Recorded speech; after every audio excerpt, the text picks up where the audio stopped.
کہ شیخ رشید کے ساتھ کیا ہوا دوران حراست، ان کو جب اٹھایا گیا ان کے ساتھ کیا کیا گیا، صداقت عباسی کے ساتھ کیا ہوا، عثمان ڈار کے ساتھ کیا ہوا، جتنے بھی لوگ اٹھائے جاتے ہیں ان کے ساتھ بدترین سلوک کیا جا رہا ہے، چپیڑیں ماری جاتی ہیں، ویڈیوز بنائی جاتی ہیں، کیڑے مکوڑے چھوڑے جاتے ہیں، یہ سب کچھ کیا جا رہا ہے دوران حراست، اور انتہائی بیہودہ غیر انسانی سلوک کیا جا رہا ہے۔ تو اس لیے یہ ساری ڈیولپمنٹس ہو رہی ہیں کیونکہ چیزیں پھیلتی جا رہی ہیں اور اس میں کوئی بہتری کے چانسز نظر نہیں آ رہے۔ اس کی وجہ یہ ہے کہ صورتحال کنٹرول میں نہیں ہے۔ اگر صورتحال کنٹرول میں ہو اور سکرپٹ کے اکارڈنگلی ساری چیزیں چل رہی ہوں تو پھر تو ٹھیک رہتا ہے، سکرپٹ کے مطابق چل نہیں رہا، ایک قدم اٹھاتے ہیں وہ قدم فارغ ہو جاتا ہے، دوسرا اٹھاتے ہیں وہ فارغ ہو جاتا ہے، 3 قدم مزید پیچھے آنا پڑتا ہے، یہ سب کچھ ہو رہا ہے۔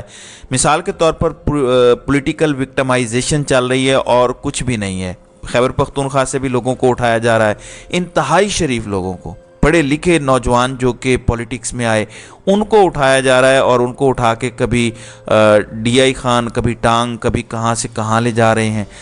چیف جسٹس اس پشاور ہائی کورٹ کے آرڈرز کی بھی تعمیل نہیں کی جا رہی، ان کو بھی بے توقیر کیا جا رہا ہے۔ بہرحال اس وقت چودھری اعتزاز احسن کے خلاف بھی زہر آلود پروپیگنڈا شروع کر دیا گیا ہے۔ اس کے لیے فیاض الحسن چوہان کو اتارا گیا ہے میدان میں، اور چودھری اعتزاز احسن اور دیگر وکلاء کے خلاف وہ بونگیاں مارتے پھر رہے ہیں۔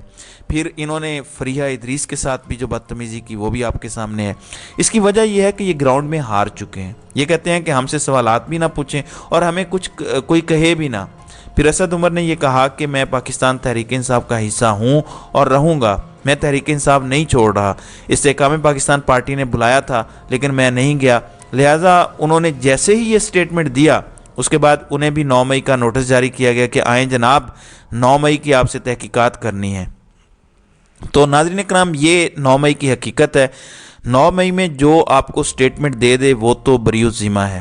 پھر 9 مئی سے نہ قومی سلامتی کو خطرہ ہے نہ کوئی اور خطرہ ہے، لیکن جو شخص پاکستان تحریک انصاف نہیں چھوڑتا، جو شخص عمران خان کو برا بھلا نہیں کہتا اور استحکام پاکستان یا پھر جس بھی پارٹی کی چٹ دی جائے وہ اکارڈنگلی نہیں چلتا، وہ تو پھر 9 مئی کا غدار ٹھہرتا ہے اور اس کے خلاف کام شروع ہو جاتا ہے۔ تو 9 مئی کی حقیقت سے بچہ بچہ اب واقف ہو چکا ہے۔ ناظرین اکرام، پھر شیخ رشید نے بھی بتا دیا کہ 9 مئی کا واقعہ جن کرداروں نے بھی کیا وہ لعنتی لوگ ہیں۔ پھر انہوں نے یہ کہا کہ میں 9 مئی کی مذمت کرتا ہوں، اور انہوں نے یہ بھی کہا کہ میں الیکشن 2 حلقوں سے لڑوں گا، قلم دواز سے لڑوں گا۔ انہوں نے اپنے بھتیجے راشد شبیر کو اپنا سیاسی جانشین اور اپنا بیٹا مقرر کر دیا کہ آج کے بعد ہماری سیاست ایک ہے، 2 سیٹوں کی سیاست ہے، مطلب اب کسی کو بھی معاف نہیں کرنا، اسد عمر کو معاف نہیں کرنا، چودھری اعتزاز احسن پر بھی گاند اچھالنا ہے، سردار لطیف کھوسہ پہ بھی گاند اچھالنا ہے، جو بھی میڈیا پرسن آئے گا، سیاستدان آئے گا، جو بھی انڈیپینڈنٹ بات کرے گا اس کے خلاف یہ گند اچھالا جائے گا۔ اس کے لیے استحکام پاکستان کے پارٹی کے فیاض الحسن چوہان کو میدان میں اتارا گیا ہے، اور وہ پریس کانفرنسز پہ پریس کانفرنسز کر رہے ہیں اور پروگرامز میں آتے ہیں، لیکن جب ان سے سوالات پوچھے جاتے ہیں تو وہ اٹھ کر بھاگ جاتے ہیں۔ اب سب سے امپورٹنٹ بات پر ناظرین کرام آتے ہیں۔ نواز شریف کو جو ریلیف دیا گیا اور ان کی ضمانتیں منظور کی گئیں بیرون ملک آنے سے پہلے ہی، یہ 4 ہفتے کے لیے گئے تھے، 4 سال بعد واپس آئے، اور ان کو آؤٹ آف دا وے جا کے سپریم کورٹ کے فیصلوں کے برعکس ان کو ریلیف دیا گیا، ان کی گرفتاری سے روکا گیا۔ نہ صرف گرفتاری سے روکا گیا بلکہ انہوں نے جلسے بھی کیے، تقریریں بھی کیں، اور اب جو فیصلہ آیا ہے وہ فیصلہ بڑا ہی افسوسناک ہے۔ کم از کم مجھے تو شرم آ رہی ہے یہ فیصلہ پڑھتے ہوئے بھی۔ تارڑ صاحب کی پٹیشنز تھیں جو کہ درست نہیں تھیں، پروسیجر فالو نہیں کیا گیا، وہ خارج کی گئی۔ مطلب جن پٹیشنز پہ ریلیف مانگا گیا، جن درخواستوں کو لے کے تارڑ صاحب گئے، اس پہ یہی تنقید ہو رہی تھی کہ عمران خان جو خود چل کے بائیو میٹرکس کے لیے گئے اور وہاں بائیو میٹرکس کروا رہے تھے، ان کو دروازے، کھڑکیاں، شیشے توڑ کے، سر پھاڑ کے، گریبان سے پکڑ کے لے گئے، اور اس کے بعد جو ہوا وہ ہمارے سامنے ہے۔ لیکن دوسری جانب نواز شریف موجود بھی نہیں تھے۔ عطا تارڑ آتے ہیں، وہ اٹارنی بنتے ہیں اور ان کو ریلیف بھی مل جاتا ہے، ان کو سب کچھ مل جاتا ہے، تو یہ کیسے ہو گیا؟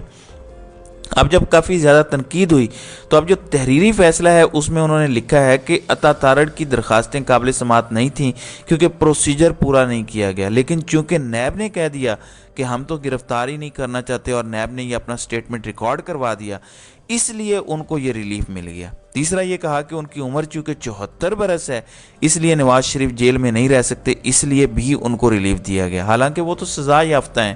عدالت ان کی سزا سسپینڈ کر کے ضمانت تو دے سکتی ہے، لیکن جو ریلیف ان کو دیا گیا ہے وہ کسی بھی صورت نہیں بنتا تھا۔ اب کہا گیا کہ وہ 74 سال کے ہیں، پھر تو پرویز الہی 76 سال کے ہیں، ان کے ساتھ جو کیا جا رہا ہے وہ آپ کے سامنے ہے۔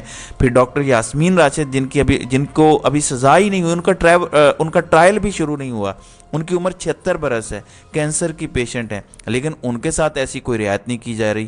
پھر اعجاز چودھری 65 سال سے اوپر ہیں، سینیٹر ہیں، ان کے پروٹیکشن آرڈر نہیں جاری ہو رہے، ان کا بھی ٹرائل شروع نہیں کیا گیا، پھر ان کو بھی 9 مئی میں دھرا گیا ہے۔ پھر میاں محمود الرشید دل کے پیشنٹ ہیں، عالیہ حمزہ خاتون ہیں، سابق پارلیمنٹیرین ہیں، ان کو بھی ایسا کوئی ریلیف نہیں دیا گیا۔ خدیجہ شاہ، صنم جاوید، بہت سی ایسی خواتین ہیں، پھر ہزاروں کارکنان ہیں، پھر عام قیدیوں سے بھری پڑی ہے جو بزرگ ہیں، کیا ان کے ساتھ بھی ایسا کیا جائے گا جو نواز شریف کے لیے کیا گیا ہے؟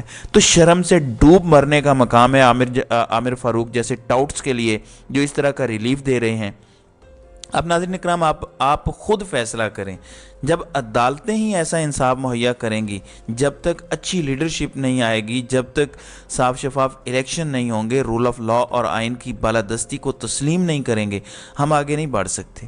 ہم ترقی پذیر بلکہ ترقی پذیر سے بھی نیچے کی کیٹیگری میں چلے جائیں گے جو اس وقت کیا جا رہا ہے۔ تو ناظرین اکرام، آپ کی اس ویڈیو کے حوالے سے کیا رائے ہے؟ آپ اپنی رائے کا اظہار کامنٹ سیکشن میں ضرور کیجیے گا۔